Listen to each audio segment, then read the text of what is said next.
This is Jiffy Lube. I'm making a video. I was doing some browsing on YouTube, just checking out some Phalaenopsis and Zygopetalum information on YouTube for myself this morning, and came across a video from a lady who had a Phalaenopsis orchid that was really, really sick. So I just wanted to make as short a video as possible about picking your orchid in the store as healthy as possible so that you can have a long life out of it. Also, some of the things that have happened with my orchids that hopefully you can avoid happening with yours. And then just some steps to take care of your orchids after they go dormant, and some tips for if they get sick. This is a Phal that I bought about 3 days ago. There was only about 4 blooms on it. There's this bloom here, also this bloom, and that bloom. So there's only 4 blooms on that was opened when I bought it. You don't want to pick a Phalaenopsis orchid that's in full bloom. I know it's tempting because they're really, really pretty when they're in full bloom, but they don't last very much longer after you bring it home if they're in full bloom. Probably I've experienced, I don't know if this is true or not, but I've only experienced any orchids that I've had to have lasted about 3 weeks if they were in full bloom. But I always make sure to buy my orchids with a lot more buds than blooms. So this is a trick that Suniti, she's a user on YouTube. Check her out if you are interested in Phals or if you have any questions. The spelling on that is Sooneaty.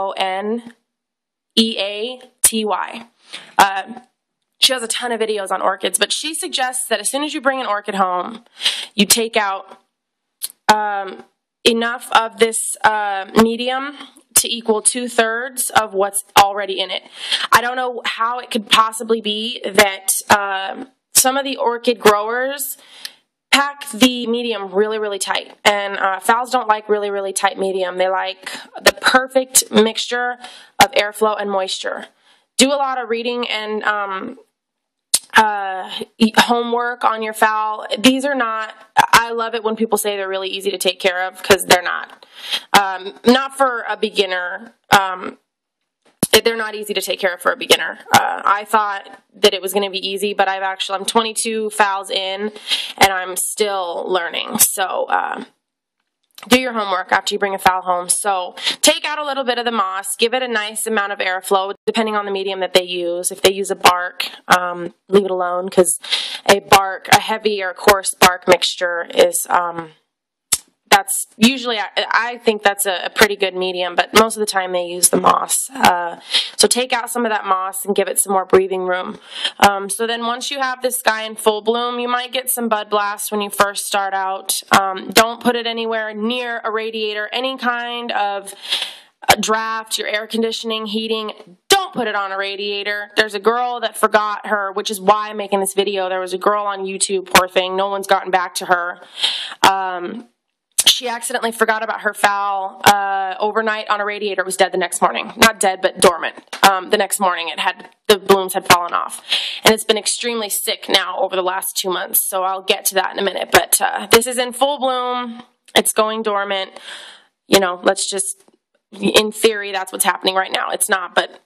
So now that I have a dormant orchid, I'm going to pull. This is what I do, and it's working for me. I've got one that's growing beautifully. I'll get to that one in a minute for the young lady that needs some help. I pull this out of the pot once the last bloom falls. I take a look at my roots. I always do this because of where I live. As you can see, I have one exposed root. I don't like any of my roots exposed because I live in Nevada and it's extremely dry. And no matter whether I have it on a humidity tray, which is an absolute must, if you're going to have a Phal and you want it to last a long time, you need a humidity tray. It's you can buy them at Home Depot, Walmart. You can get them almost anywhere they have a gardening section. It's a large piece of plastic that is a small bowl. It's pretty much just a tray, and you can get them from 4 inches all the way up to 14. You fill it with rock. You fill it with some water. Make sure that the bottom of this pot here, they all have drain holes. Your orchid should always have a drain hole. If it doesn't and you buy an orchid, I know you're not supposed to repot it in bloom, but if you have an orchid that's in a pot that does not have a drain hole, you've signed its death sentence. Get it out of there and put it in a pot that has a drain hole. I don't care. You need to repot it. I don't care if it's in bloom or not. So yeah, you need a humidity tray. Make sure it's not submerged. Make sure there's no water touching the bottom of this pot. So I usually get a clay tray to match with this. I put the clay tray under it and I sit this in it and let the water and rock just kind of pool around it.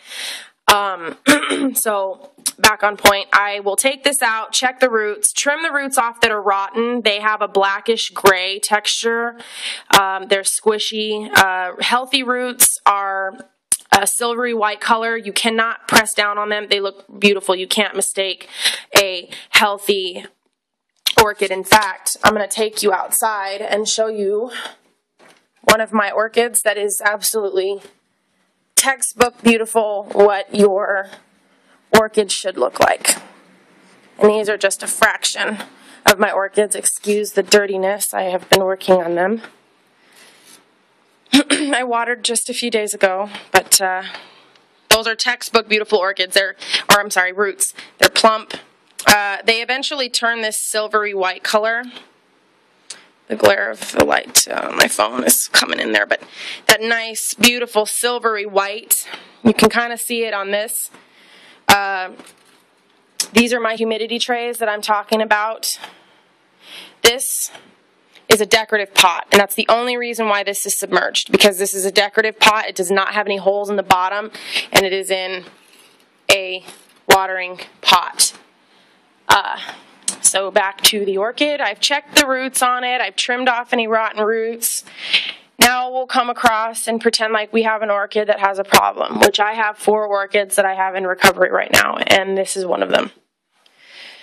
This one has barely any roots on it at all. They're very short. It can be repaired, but it's extreme. They're very, very short. They don't have that nice silvery, pretty white color that I just showed you. So I put it into this recovery pot. And what I did was I still trimmed off any of the really nasty stuff, and I put it into this pot.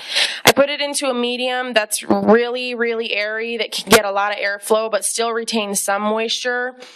Suniti has a method for really, really bad cases where she actually has pots that are decorative, that are really large, and they have holes all around the sides, and she has those decorative beads. They have those bead rocks in them that I can't believe this worked, and I found it to be unbelievably fascinating to see how she did this. But she put a very, very small amount of sphagnum moss in it, and she has this orchid sitting down inside of the pot with the holes in it with those decorative pot beads with some sphagnum moss, and she waters it very seldomly.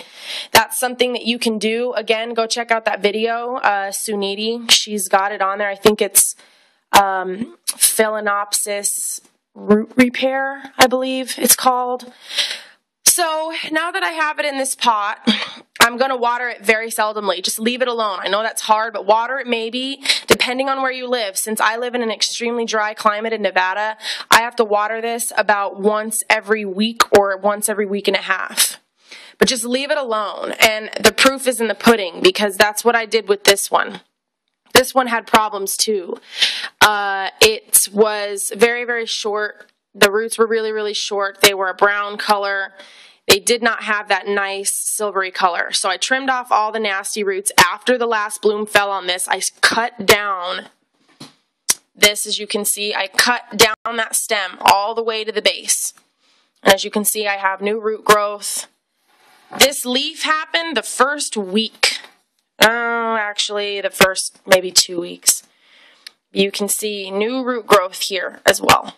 New root growth, and I got this gorgeous leaf. And I've had this because I have literally been sitting this orchid in the window, and it gets pretty warm. It's pretty bright. I haven't gotten any sunburn. That's the only reason why I'm still doing it. My leaves are fantastic. They're nice and firm.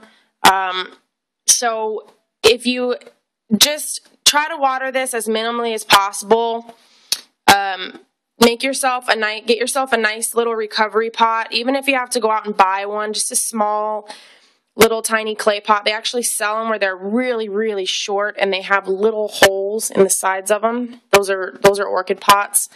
They cost maybe, I think, like 88 cents or maybe $1 or something like that at Home Depot. Or You can put those in there, very lightly pack in your medium, water it very seldomly. I pull it out every 2 weeks to check the roots and see what's going on, and I put it back in there. So, I mean, that's the best advice I can give you, is very lightly pack it with the medium into a pot.